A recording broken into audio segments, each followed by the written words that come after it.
Hi, folks. Editing Sara here. So, this episode, yeah, there's a lot to unpack, and we did so at great length. So this episode ended up being the longest we've ever recorded, and therefore we are going to split it into two, because we went for over 2.5 hours. This is your content warning for all the things. Including trans misogyny and sexual assault jokes and anti-Semitic stereotypes. If that's not something you feel like delving into today, totally understand.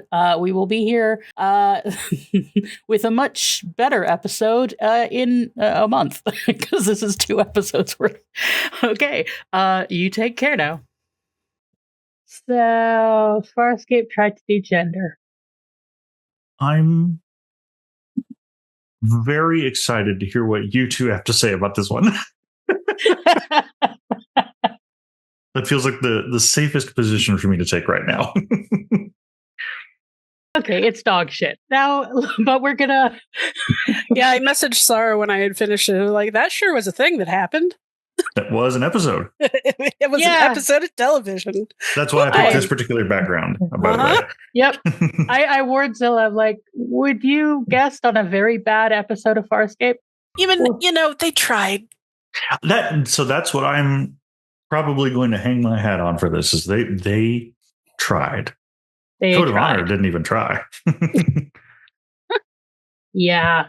So, folks at home, this is your content warning for we're going to discuss, we're likely going to discuss some anti-Semitism, some transphobia, some misogyny, some... Oh, yeah.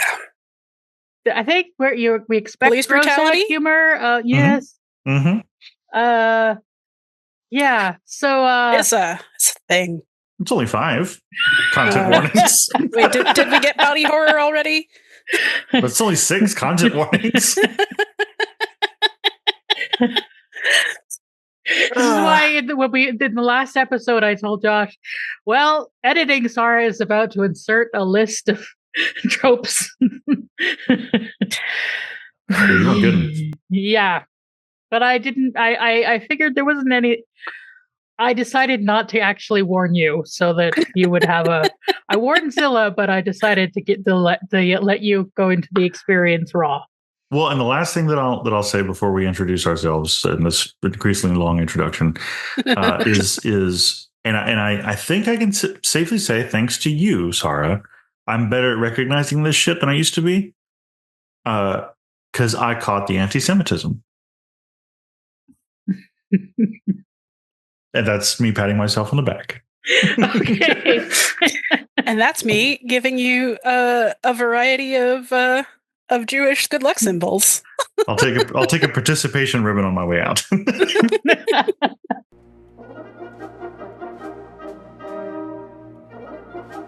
Hi, friends. Howdy, y'all. Hello and welcome. And welcome to Muppet Sex and Drama. I'm Sara Ezzat. I make the Fat Culture Critic videos on YouTube.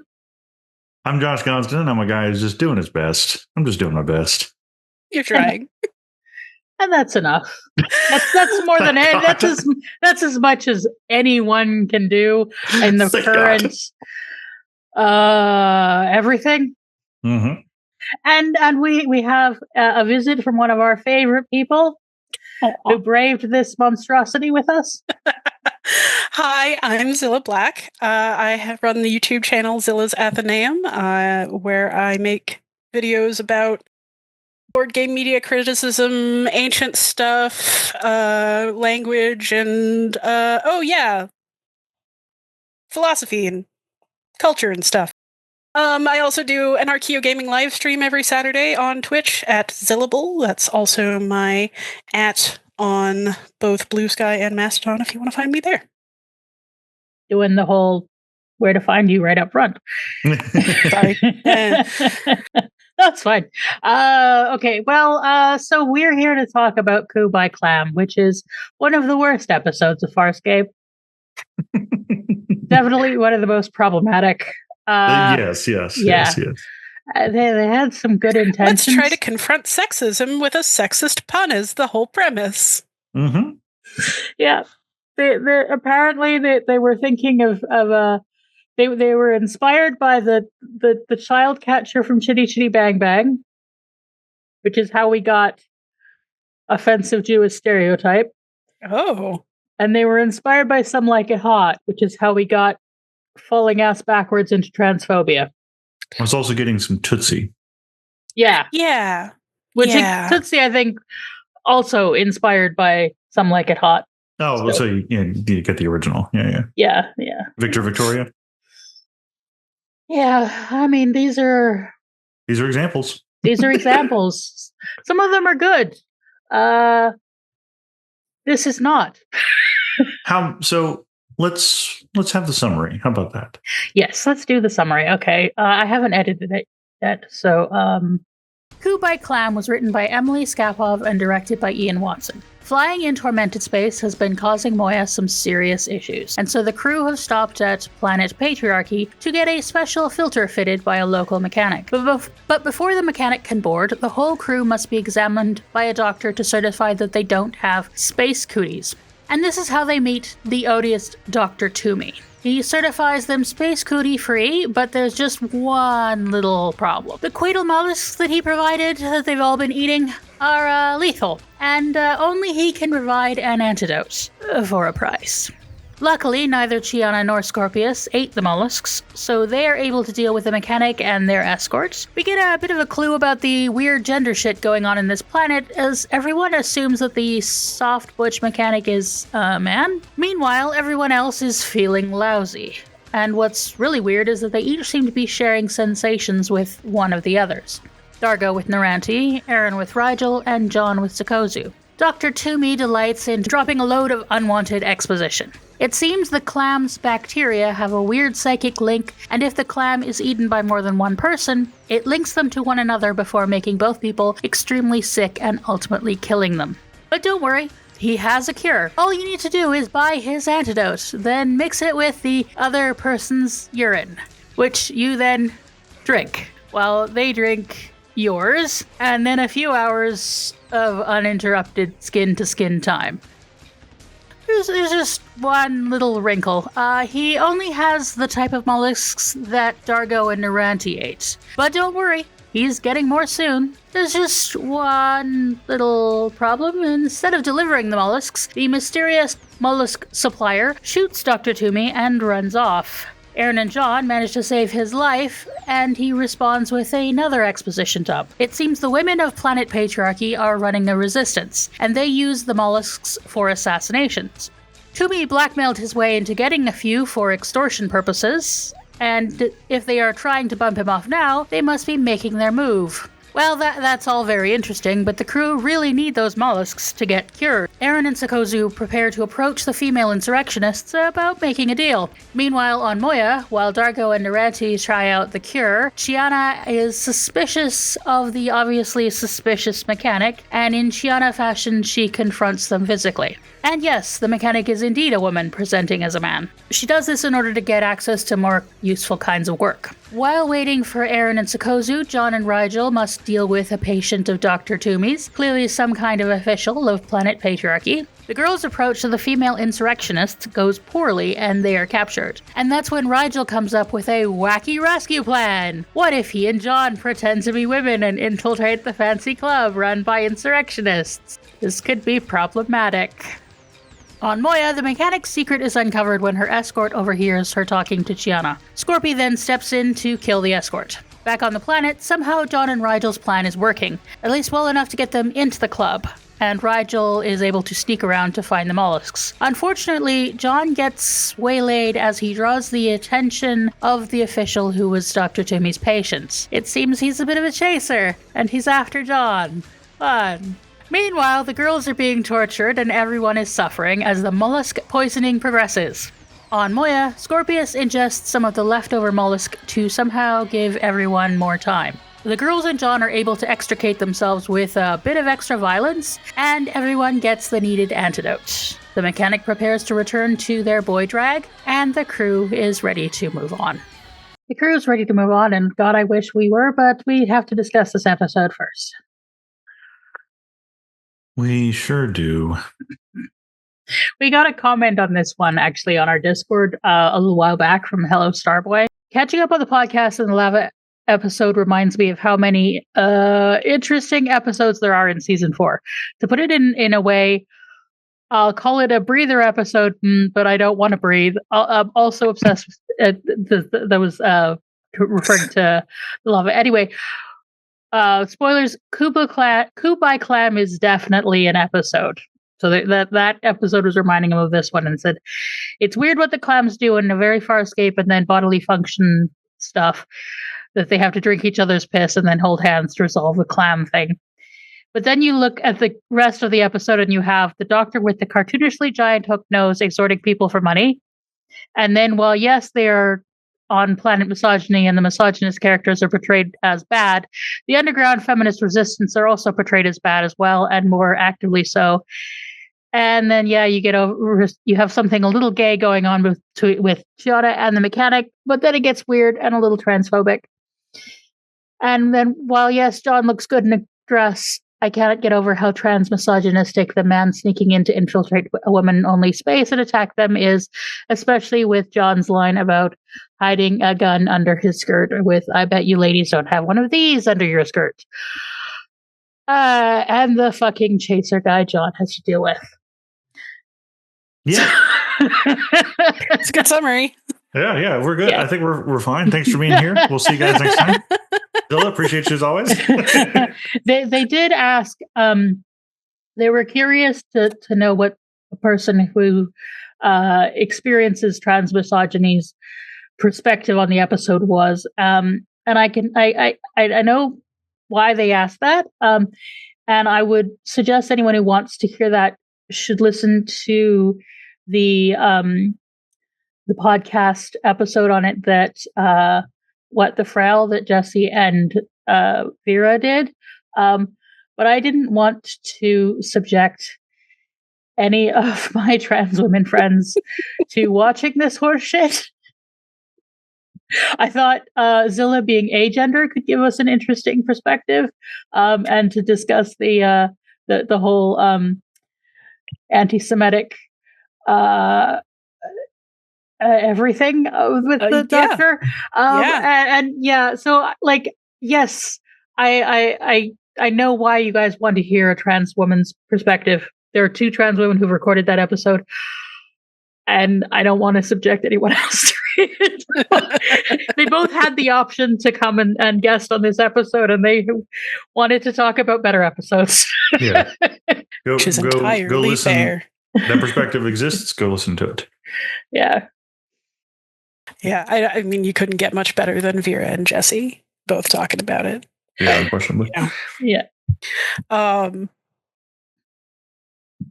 As someone for whom gender is excessively theoretical, one of your strange meat noises, I have always found this aversion to like cross-dressing very confusing. Like, why do you care? Why does anyone? But that's kind of my attitude towards gender in the first place. So I don't know if that's very enlightening. But what struck me the hardest, I think, was not even the resistance to cross-dressing, but the way in which John insists on talking about it. Only using cliches, like these sexist tropes, like you said, hey ladies, you have any of these? Anybody have one of these under their skirts? Like I get it. As a diversion, it's the drunk lady standing on the table. I was like, almost makes sense, but no, you got to be transphobic with it. You can't just leave it as being drunk. Apparently, the writers had one of the ideas floated was to have him actually Flash. Wouldn't put it past Farscape. Yeah, wouldn't put it past Crichton.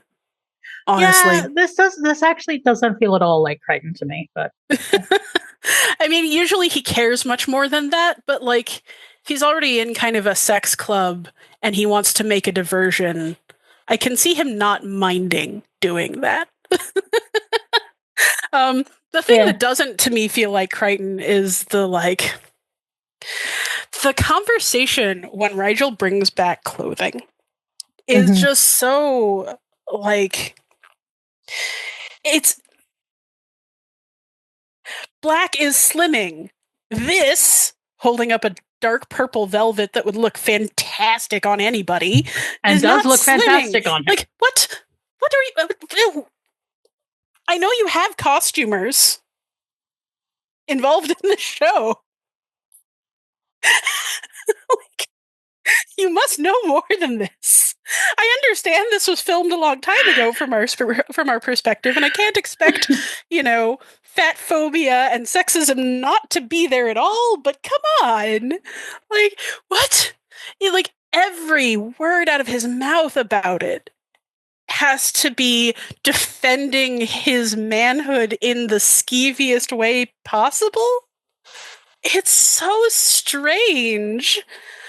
He's so defensive about it that he doesn't even come up with his own words. They're all cliches. I don't dance. It's that time of the month. Really? It is so weird to me that this episode is written by a woman. Yeah. Internalized phobias are a heck of a drug. I was going to say, TERFs are real. Yeah. I don't think we want to assume she was a TERF. I don't think they were thinking about trans people when they wrote this episode. No, probably not. That's part of the problem. Yeah. They were thinking about Tootsie. They were thinking about Victor Victoria. They were thinking about, how great Patrick Swayze looked. They're thinking about cross-dressing and drag. They were thinking about matriarchal revolutions, and they were thinking about really typical and, in all honesty, funny body horror imagery. They weren't thinking about the underlying themes that goes along with it, and they definitely were not imagining a world where trans people are real, and that's the world we all inhabit. So now we have an episode where they fucked it. Yeah, and this is falling ass backwards and trying to comment on misogyny and falling ass backwards into trans misogyny. Yeah, and I gotta say, cross-dressing the other way was done so poorly. I had no idea she was supposed to be posing as a guy. Yeah, it just makes Gianna seem like a complete idiot. Yeah. I literally thought that was actually the first time that character appeared in the background. I thought that was Claudia Black in a dual role, and we were going to get something interesting that way. That's how feminine that character already looked. And not feminine. That is a butch. It's but Gianna, you have seen lesbians before. I am sure you. Clearly, this planet has not, because the dude who is subtle as a bag of hammers, he can't tell that he's looking at a woman. I'm not. I think a bag of hammers might be more subtle. I think we might need to go harder. Yeah. Oh, this is not an experienced writer. She's female. Oh, but she's piloted by a male. Oh, okay. That's what makes it a real shame. Dude, we know that misogynists are not subtle, but they also don't sound like that. Also, when it makes Scorpius look downright like an ally. Yeah. Continue your work. Actually, basically, from some having not seen the episodes leading directly up to this, just getting the previously on bit, I assumed from the way that he acted through this that Scorpius is at this point acting as 100% an ally, because everything he does in this episode is 100% ally behavior. Well, his current mission is to keep John alive and out of away from the Scarans. So he is kind of in the position of ally at the moment. But but because he's always serving his own ends. But he's always, but like through the whole episode, he's just like, why, yes, I will occupy the bozo whose only job is to be misogynist and then kill him when he becomes a problem. Why, yes, I will completely not care about your planet's socio-political conditions. Who cares? I'm just here to get Moya through this. Whatever. Why, yes, I happened not to eat the poison, but I can do it anyway because I magically am immune. Yeah. That also kind of got to me, is like at the end where they like don't have to deal with the fact that they also had Scorpius in the mix. He just throws it all back up. I was waiting for some Scorpius urine also. And that's a weird sentence to say out loud, but some of the things that the show chooses to like play so fucking straight, and then the thing that the show chooses to just like, no, that's not how it works. Like just to hand wave away, sometimes baffle me. And this is one of those episodes where it like they played the mollusks so fucking straight until it was Scorpius. Mm-hmm. No pun intended. Well, let's try and have some order to this. So, sure. Shall we talk? Is there any good that we want to talk about first? That seems like the shortest list. Actually, I think that's something we'll come to at the end because it is a bit more positive. But okay, let's dig into our problematic tropes. So let's talk. So shall we start with our lesbian mechanic? Yeah, so first of all, like somebody trying to pass as male on a planet this concerned with the divide would have to go a lot harder. Yeah. not butch enough. She's not even wearing a binder. She's not even wearing a binder. Like it's really, it didn't even cross my mind that she was supposed to be male, even when the guy started talking nonsense, because I just assumed that he was there to oversee the puny female who had to do the work. And why is she wearing a wig? Why is she wearing a wig? She could just cut her hair. This is not explained. Like, I assumed that was her hair because why wouldn't it be? If you're trying to pass as a man and there's like all this scrutiny about it, you would want to do as much as possible, right? Right. And again, when she does take off the wig and stuff, and Shiana is like concerned for her, I thought they were going to add her to the crew to get her away from this place because that's a genuine safety risk. Mm-hmm. And she's just like, whatever, I've done this before. And it does kind of mirror Tiana's journey, as we do hear Tiana mentioning briefly that she comes from also so it's an opportunity to have done something interesting. Yeah, which they didn't. But it very much fits in the like the girl dressing up as a boy to do a boy's job, and then like that whole trope that you get. Like, I don't know if any of y'all read like the Alana Lioness Quartet by Tamara Pierce or stuff like that, like classic. Like that one's pretty good. It's older, so it's got some stuff in it. But like this is a trope of fantasy aimed at girls, is like, well, what if we could do all the things the boys could do? What if there was one girl who was allowed to do it? You dress up as a boy, you live your life as a boy, and then you come out as a woman, and everybody just has to put up with it. It's Viola from Twelfth Night. Uh-huh. Exactly. And throughout history, there have been many people there have likely been many actual women who dressed as men for jobs, and there were also many people who were likely trans men, and we didn't have the understanding of that. I think it does seem that this person, it does appear to be that this is a woman who is just doing it for work, and so that this is a case of drag, not trans. But yeah, this is not very convincing boy drag, which likely I think we can say is someone got the casting confused. The my favorite part was the super dramatic reveal of breasts, like when Chiana like rips the shirt open and is like, "Ha ha!" Like It's like, why it's does like Chiana care either? it's an episode of Clue in the two of them together, and I like Chiana comes from a hyper oppressive background. Chiana has demonstrated attraction to all genders up until this point, and Chiana is like more worried about this person's safety than they are. And there was some little chemistry. There was some little sparks between these two. Mm-hmm. But this episode is so no homo that they weren't even going to let that happen either.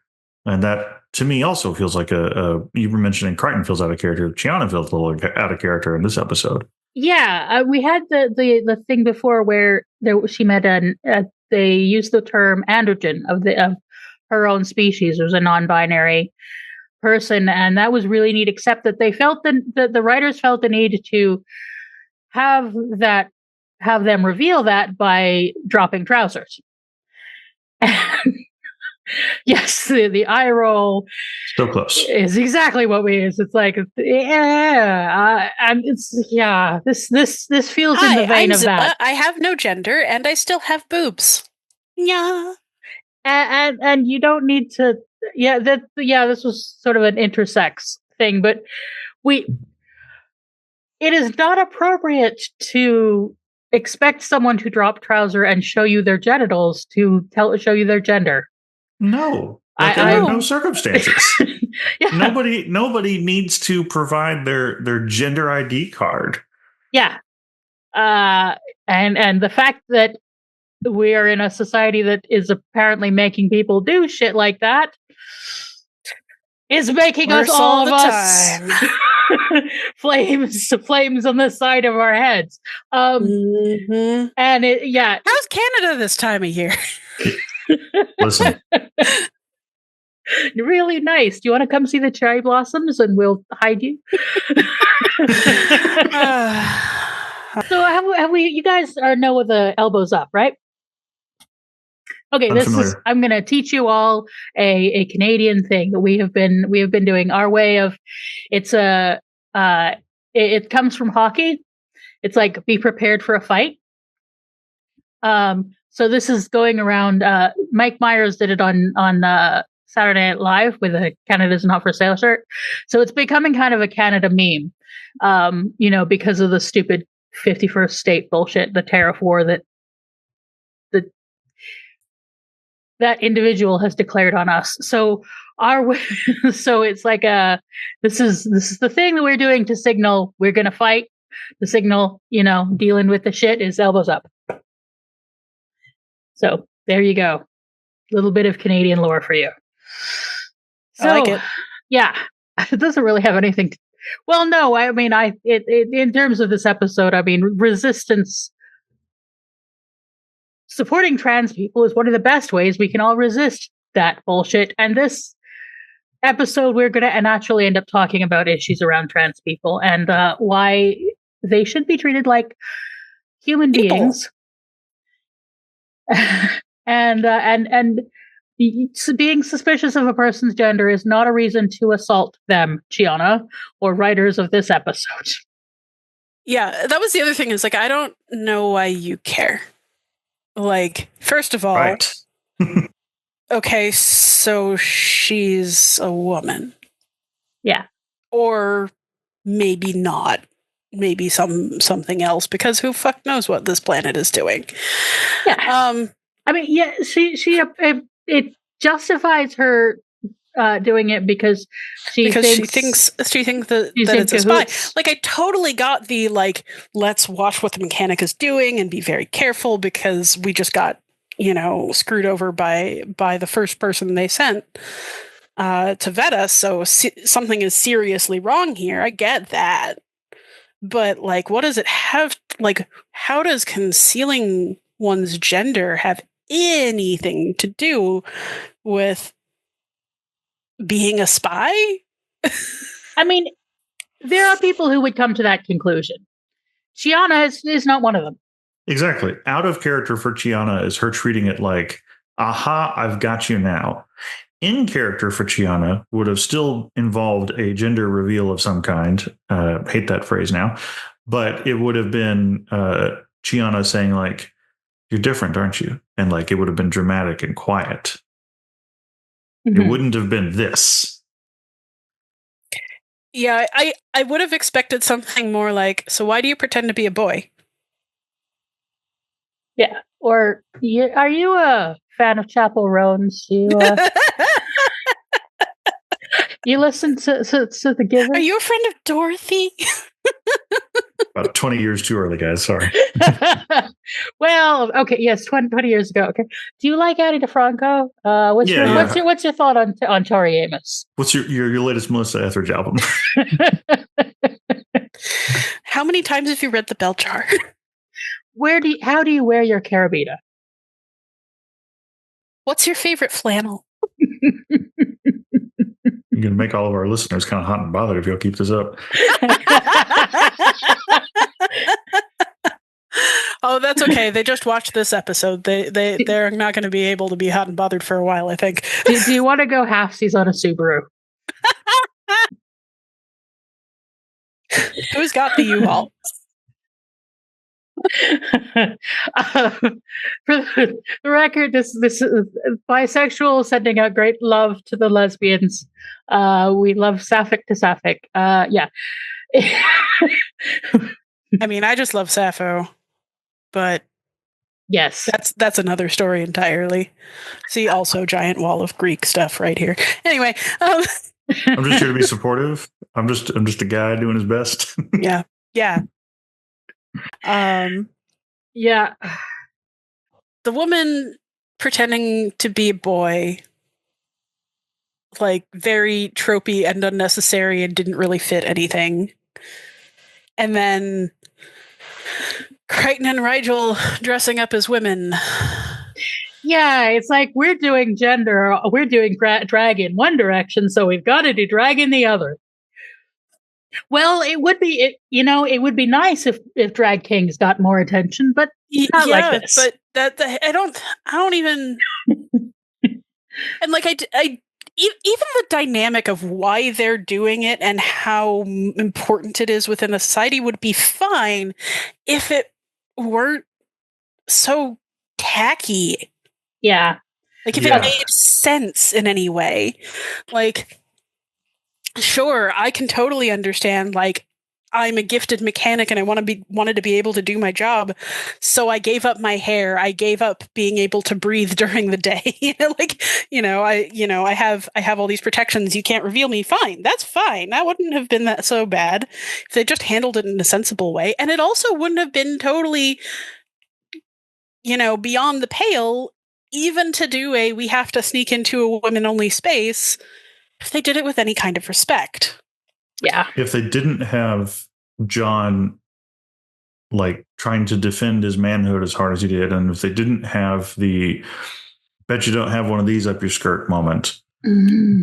And I feel like that whole sequence would also have been vastly improved and would have been better in John's character. Because then it's like, cause a distraction. Okay. When they were like, cause a distraction, I was expecting John to punch the dude that's been like getting onto him this whole time, not being like, "Sorry, buddy," and then they leave. Do a wig snatch. Even if he had just gotten up on the table and done a drunk tirade instead of shooting her, like, instead of a transphobic joke. Yeah. It would have been so easy to just not have that one line, and that sequence would have been 1,000 times better. It would have been so easy to just not. Well, that's kind of this whole episode. It would have been so easy to just not. Yeah. Like, I don't really understand Rigel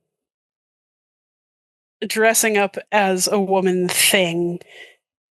Like, how common is he inconspicuous? He is so conspicuous. Like, this is this is a planet that is like really, really fashy, right? So they don't have a lot of off-worlders. Like the fact that the doctor is ostensibly, I think, an off-worlder is pretty, like, that makes sense. Like they keep the one around, right? But everyone else we see is, I guess, Sebastian, because they're not humans, right? And why? And He's already wearing a robe.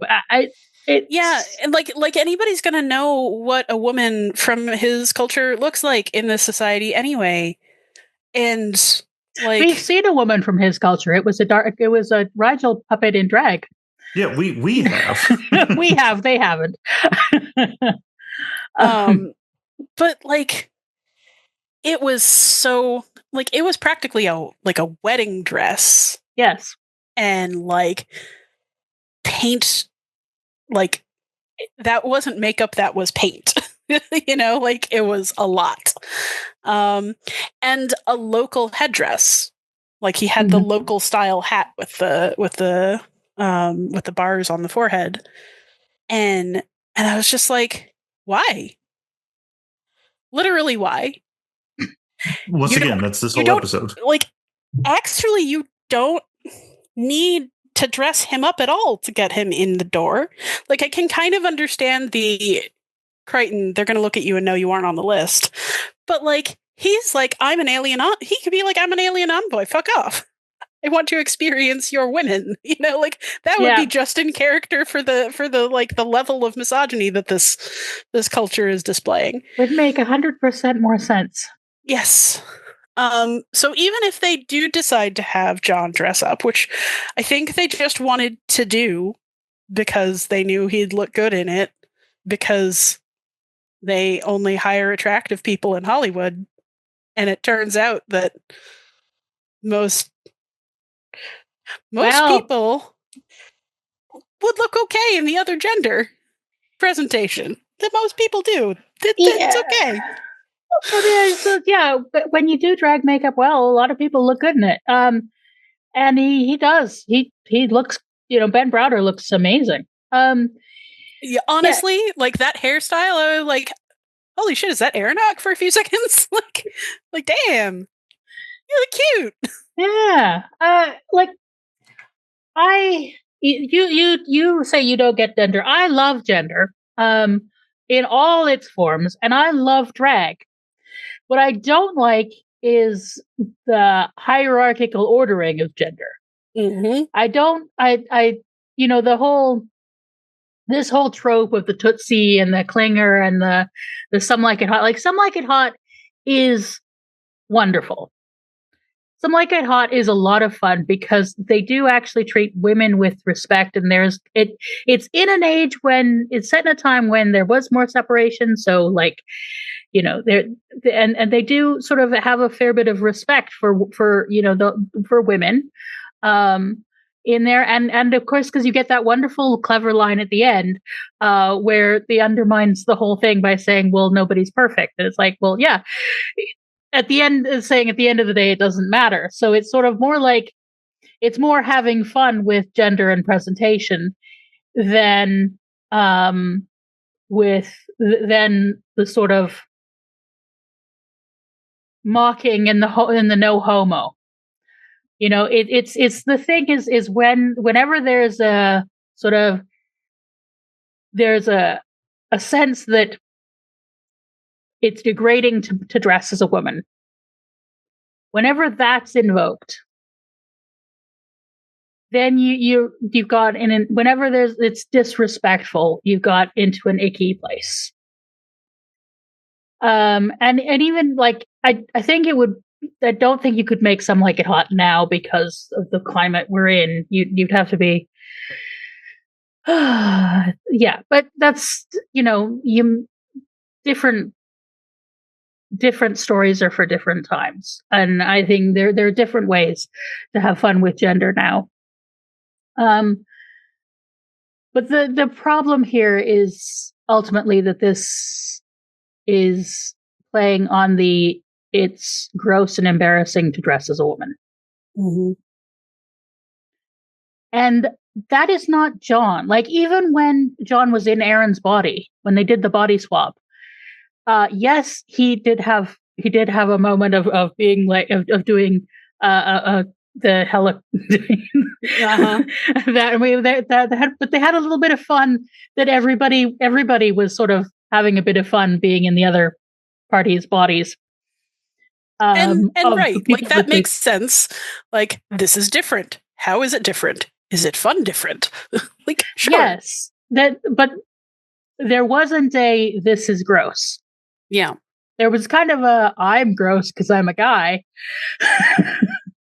that Claudia Black had fun playing, but yeah, there wasn't this, like, he picks up the bra and looks disgusted, And it just looks like my bra.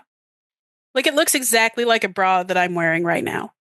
and then he's like, I can't wear this. This is gross.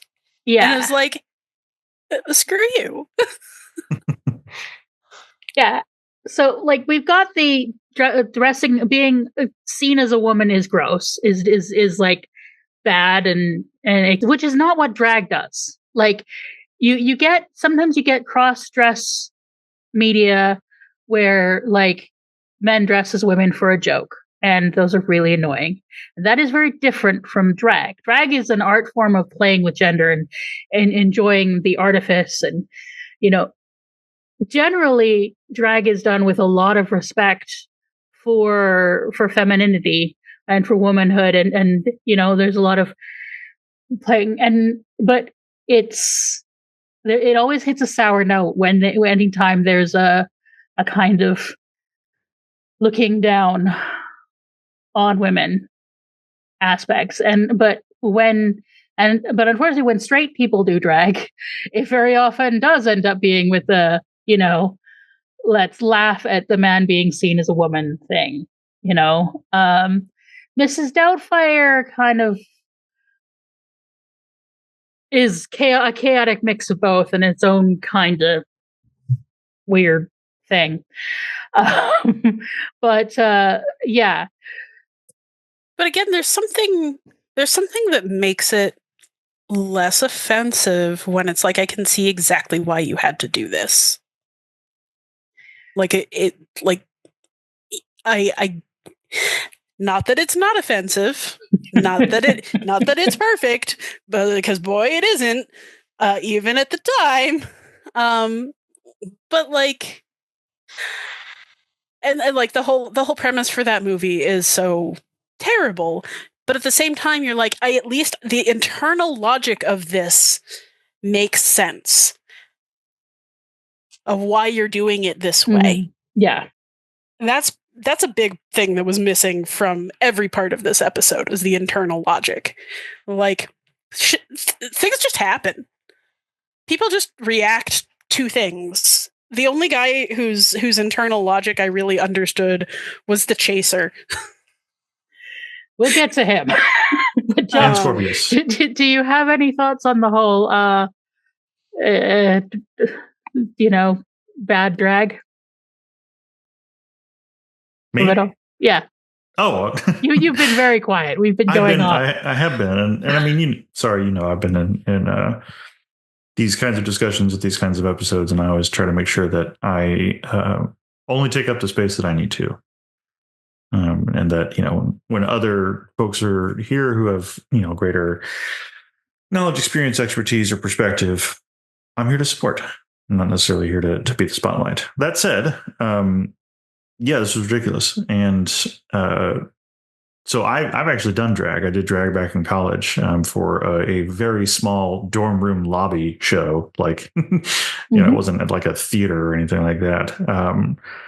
And I will say that, kudos to anybody who wears high heels, because those are uncomfortable. But it wasn't ever anything that, we were all just there to have a good time and have fun, and it wasn't just me. There were a few other folks who were in drag as well, and I don't know, it was nice and it was fun, and I think that one of the most I guess, pervasive characteristics of drag is that sense of fun, that sense of whimsy. It's relaxing, both, especially for the audience. And this wasn't. This was like tense and uncomfortable, and they confused drag with trans, and they just made it all very like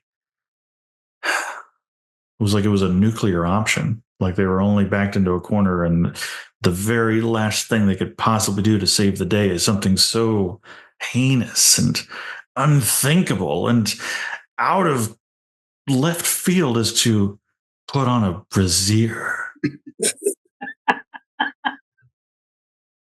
and that's not fun. This wasn't fun. Agreed. This was not fun. And it could have been. It could have been so much fun. Like Dargo in drag? You want to kill me now? Dargo in drag? Come on. Oh my goodness. Scorpius in drag? When Scorpius was like, you can't do anything. I think I can. I was like, oh my God, we're about to get Scorpius in drag. Nope, he's just going to eat a clam. That's actually what I thought as well. I just can't get over how many ways there would have been to make this okay. It really is just like it isn't just 5 degrees off. I've said that I've bet a few episodes before. It isn't just 5 degrees off. And it isn't just any one thing they could have done differently. It would have required several tweaks along the way in almost every scene. But they're little tweaks. And unfortunately it all adds up. I think this is a throw the whole thing away, because the structure isn't very good either. On top of all the bad tropes, the structure isn't very good. The fact that none of our characters want to be there, kind of doesn't makes that we don't want to be there either. So yeah, I don't know. I think this is kind of this was a whole mistake from the beginning. Maybe there was a way to save it, but it would have been a page 1 rewrite. Like another way to this still wouldn't have fixed the problem that Crichton would have been acting fairly out of character, but a way to make this funny instead of horrifying would be to say, okay, Crichton is resistant to dressing in drag, and everybody else is fucking ragging him for it. Yeah. And then he's the prettiest princess. Yeah. You can Archie Bunker him. Could have worked. You could cloud strife this, Yeah. It's that the episode, and I Zylla, I think you hit it on the head. It's the episode cosigns Crichton's perspective. Mm-hmm. Instead of critiquing it. And it just doesn't feel like it would actually be Crichton's perspective. Okay, so another misogynistic aspect that we should discuss, the treatment of Naranti. Excellent segue. Not in the kitchen, sweetie. And not when you're psychically connected to another person. But Naranti has been terribly written the whole time. But I was gonna say I feel there's like not really much worse here for me than there has been so far for anything else. I felt like she was sort of being once again used as a target for mocking old women. And we were doing a whole old women are gross. And not in a kind of way that could be fun, that there are gross things about aging, or like her falling asleep on Dargo. That was funny. That was cute. That was a way that old people are that could be very annoying.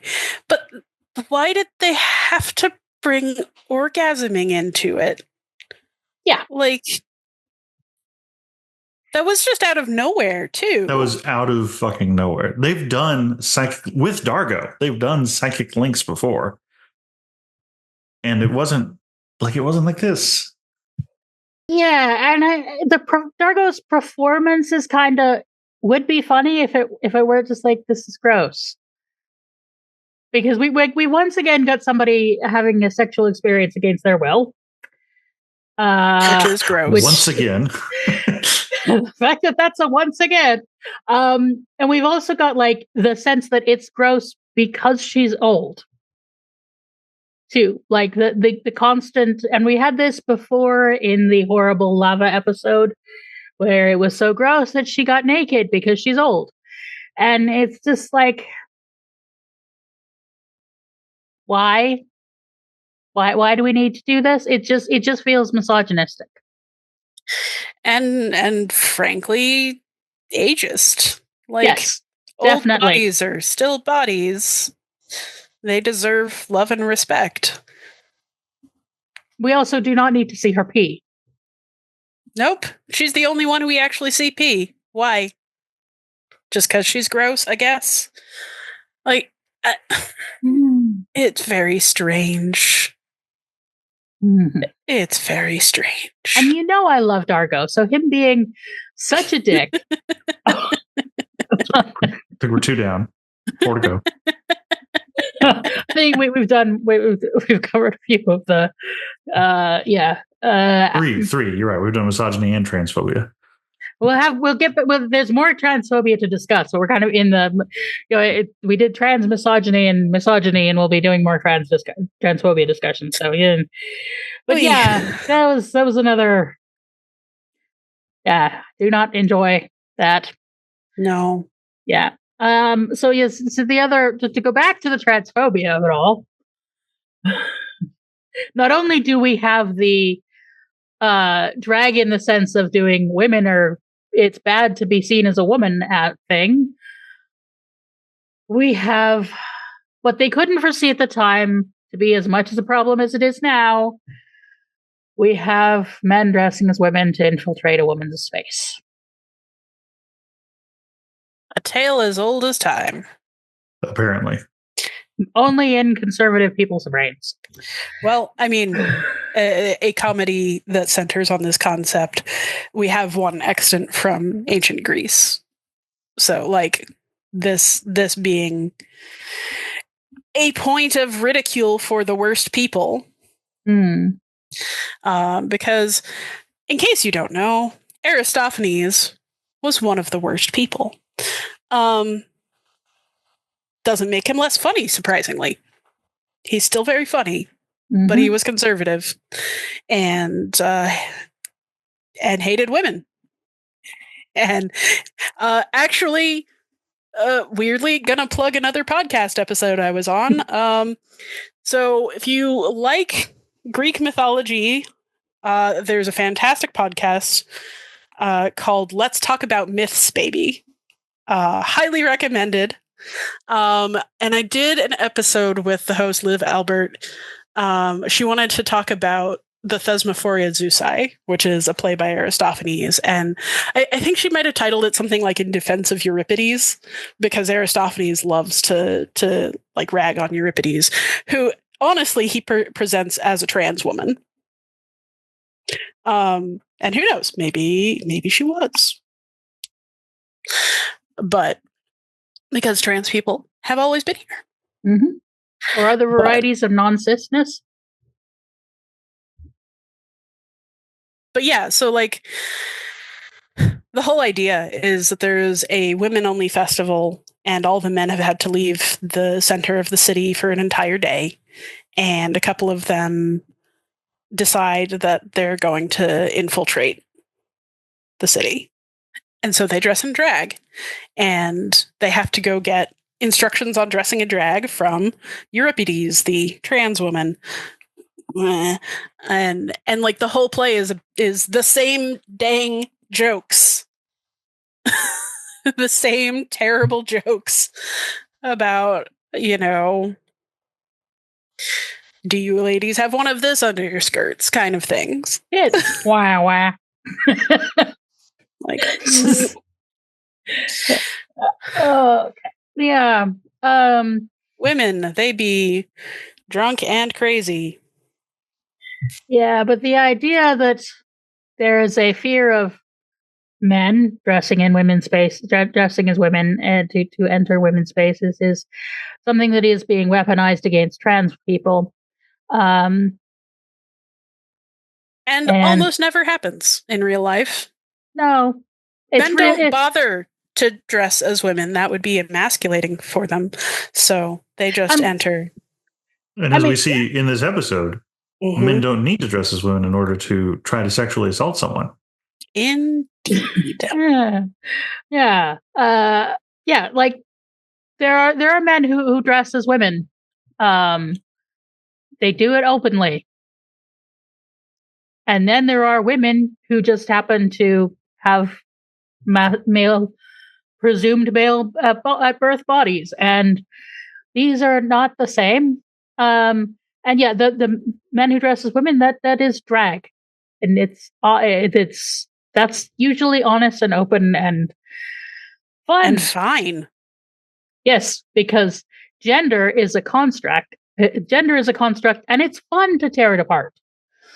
You know, to misquote Sasha Velour, because I do love drag. But yeah, you know, Josh has had that experience of dressing up for stuff, and you also did when we did our Christmas Carol readings. You were Mrs. Cratchit. That's right. In a very fine bonnet. Yes. And I think I dressed as a man in one of our readings too, because gender is fun to play with. This whole like subterfuge narrative is fiction, and fiction that is unfortunately having crappy results in real life because stupid people are paranoid. If you want a better Greek play about playing with gender expression and the results of being paranoid about people who do, go read the Bacchae. Decide whether you agree with the people who are like, okay, it's chill, you know, women can do whatever they want, and men can dress up as women, and whatever, it's fine. Or whether you want to be the guy who gets literally torn to pieces. Have fun. Mm-hmm. Or watch Drag Race. So on our tour of problematic tropes, if nobody has anything more to say on that subject for now, we have the old Marvel perennial of yes, resistance, but not like that. Mm-hmm. And again, with the internal logic just simply not being there. Mm-hmm. Like, what made them decide that they need to not deal with Aaron and Tsukozu? Like, there's no prompting for that. Like, I was going to go with, that's the most convoluted assassination weapon that I've ever heard of, is a clam. I mean, like, the way that they're using it politically kind of makes sense. It's basically an undetectable poison. That's fine. I get that. But, like, the internal logic of, like, no, this thing has to not only be deadly on its own, but it gets you shot because of the space madness virus thing. It's overkill, literally. There's no need for any of that. Like, maybe I'm going to give the episode too much credit. I wonder if that this clam is being used as the tool of revolution by a predominantly female cast at this point, is supposed to be some kind of allusion to Aphrodite and thus empowering. I thought it was just about clams and what they're slang for. Yeah, that's where my head was too. See, and that's why I just let you guys talk sometimes. No, I did. When I was watching it, I did jump straight to Aphrodite, but then it makes more sense. And I'm having tried so hard to avoid so many sapphic jokes right now. Okay. But like also then like if you continue that train of thought, and it's like specifically the sharing of clams that is deadly. It's just anti-lesbian panic. It's like STD panic. And that's gross. But also like the way that the clams work in the political assassinations makes sense. Using them as a specific poison where like specifically you put it in the food of, you know, two people that you want dead. Great. Fine. That makes total sense. But in the case of the doctor using it as an extortion tool, like how can he even predict that this is what is going to happen? Maybe none of them will share them. Maybe none of them will eat them. Maybe, I mean, like, I can imagine all of them eating all of them, but like, just that it happens to be one man and one woman eating each pair of clams. Like, what? Excuse me, that just breaks my brain. The logic there does not compute. None of this computes. Psychic bacteria is a dumb idea. Maybe it's not a dumb idea. It would just be called quantum entanglement. It would just be called quantum entanglement 10 years later. It's not like that. I can. Okay. We have one thing in this episode that might make sense. We had rival pissing fire in season 1. Psychic bacteria is not the thing to hang your hat on here. I just was thinking, like, is there anything in this that? No, I actually thought that the doctor's extortion made a lot more sense than the female assassination. Like the way that it was explained in the episode, I don't think that they actually needed to have the psychic link in order to go crazy and then die. I think that the psychic link is just a side effect if somebody happened to eat the other half of the clam. So like all three of us could have our own clam and we would still die. So like no. The way it was explained in the episode is specifically if more than one person eats the same one, because you need the bacteria to want to rejoin. Otherwise, it's not going to do you any harm. Oh, okay. Then yeah, you're right. It does make sense. No, because I like the extortion to me was like, oh yeah, that's clever. Good job, bad guy. Like sure, like as an extortion scheme, it doesn't not make sense to use the clams, but it doesn't make sense to me to just, give them a bunch and hope. Does he not have access to any other poisons?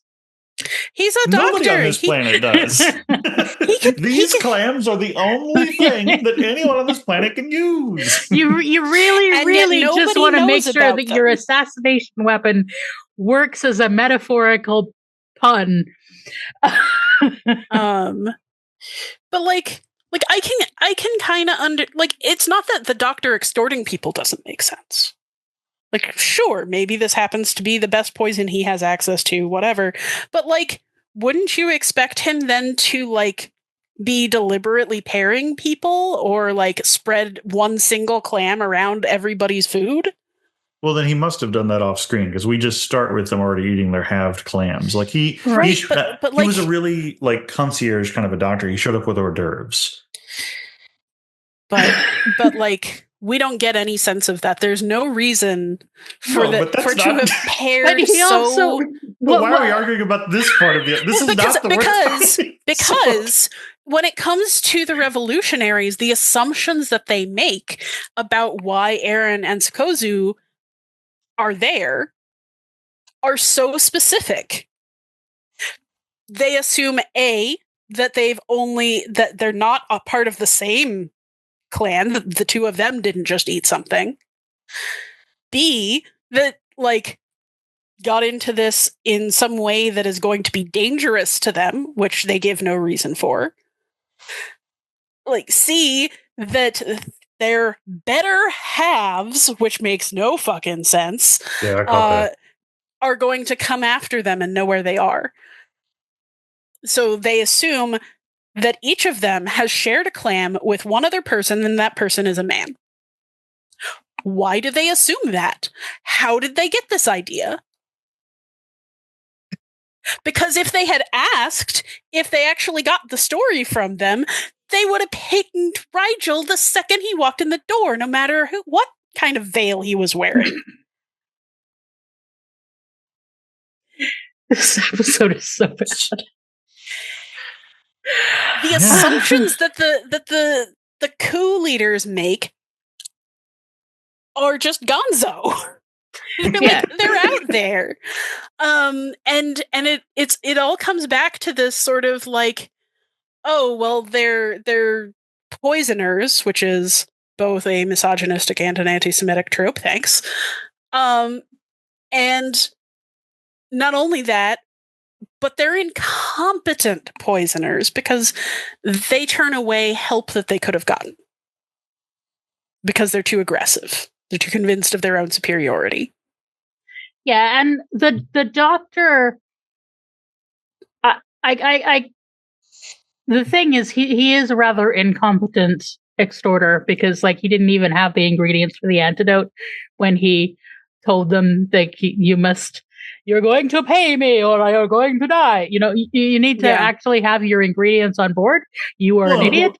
No, you don't, because as he pointed out, if any violence against him meant that they still wouldn't get cured. Like, he can take his sweet time. But then he wouldn't get paid. But then he also, like, he's fine either way. They either die or they pay him. There's no net loss for him. Yeah, but I still think if you want to hear arguing without the doctor. Well, because this comes back to the anti-Semitism of it all. Thank you. Yes. This is the next on our list of stupid tropes. Because the doctor, with his giant prosthetic nose and his giant prosthetic belly, like his pot belly, who talks in this sniveling little weasel voice and a bit of an accent, and has snot coming out of his prosthetic nose on a regular basis, so he's a little gross. Yeah, he looks like he was written by George Lucas, doesn't he? Or possibly even J.K. Rowling. I was gonna say. And that's about as good a place as any to call a break, as the rest of the discussion, which we mostly had the next day, it focuses a lot on the doctor and issues around there, and then there are some other discussions to go into as well. So we have another episode of about the same length in 2 weeks. So with that, I'd like to thank Zylla for being our guest. You can find Zylla at Zylla's Athenaeum on YouTube or in Blue Sky as Zillable. You can find Josh on Instagram at Josh Gosdin, and you can find me on YouTube and as the Fat Culture Critic, or at various other places. With the usual links will be in the doobly-doo. And of course, you can find us on Discord, on Patreon. You can email us, or you can follow us on Blue Sky. Again, all the links in the doobly-doo. And we will see you again in 2 weeks.